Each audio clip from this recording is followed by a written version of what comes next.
There she is. There she is? And, oh, man. Now, where would you... I was right by that window. And that was my window.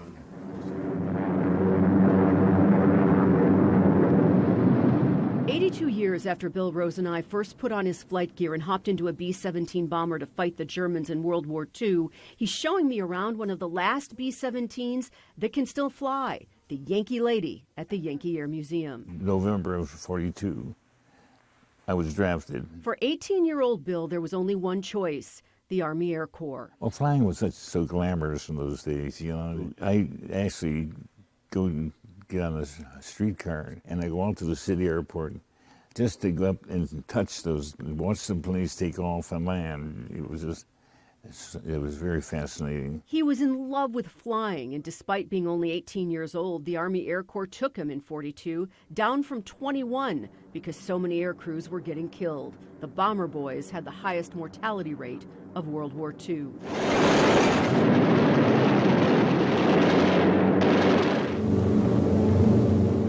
My mother and father took me down to the station and put me on this train, and I was off to war, you know.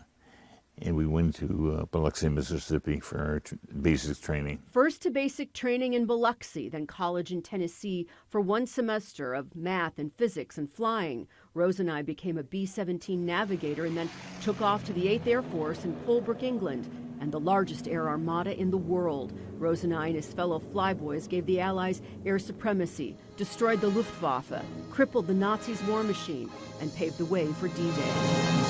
Can you still remember what it felt like your first day up in that 17 when you had Germans shooting at you? Oh, kind of tense. So this was Bill's home for all those 35 missions. This is where the Navigator would sit. You can see how cramped it is. And something else to consider. This is all aluminum, and it's the width of a quarter. Doesn't really protect you much from German guns strafing your plane. We used to count the holes. Me and the tail gunner would go and walk around the plane looking for the holes. Bill flew 35 missions. His plane named the Little Chapel. The Brits, they flew at night, but the U.S. flyboys flew during the day, making them easy targets in the sky, which is why the 8th Air Force had the most casualties of any command in World War II, 26,000 dead. Right now, Steven Spielberg is paying homage to the 8th Air Force with Masters of the Air, based on the book of the same name. That bothers me. Is that it's very realistic, yeah, that bothered me.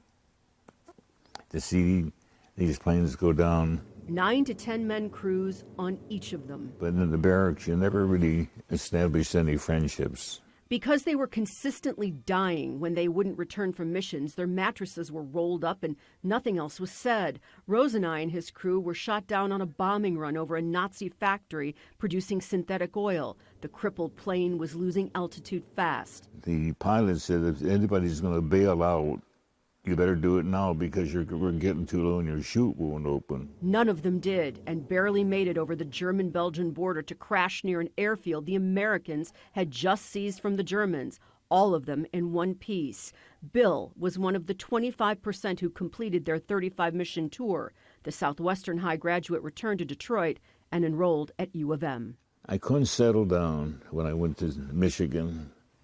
I just was too keyed up, even though it's just been a few months since I was in combat. His grades suffered, but he got it together and graduated. The university recently honored him as their veteran of the game. His degree in mechanical engineering led him to a big job at Ford in product development. The first car was a Mustang. Then we went through all the different models of Thunderbird, and then the Lincoln Continental. He married the love of his life, Vivian, and had 2 beautiful daughters, and has grand and great-grandchildren. At 99, he's determined to make it to 100. Do you still feel 35 in here? Yeah. Yeah, at least I can converse with people and I understand what's going on. And the war was a lifetime ago, but he still remembers the 18-year-old who could heave himself into the plane without a ladder and strap on all those layers of gear over the uniform. Then we put on a pair of electric pants or electric blanket. That really? Did Yeah, that work? Pants and a jacket. The problem was the pants came up to here and the jacket came up to here, so your chest was burning and your feet were freezing.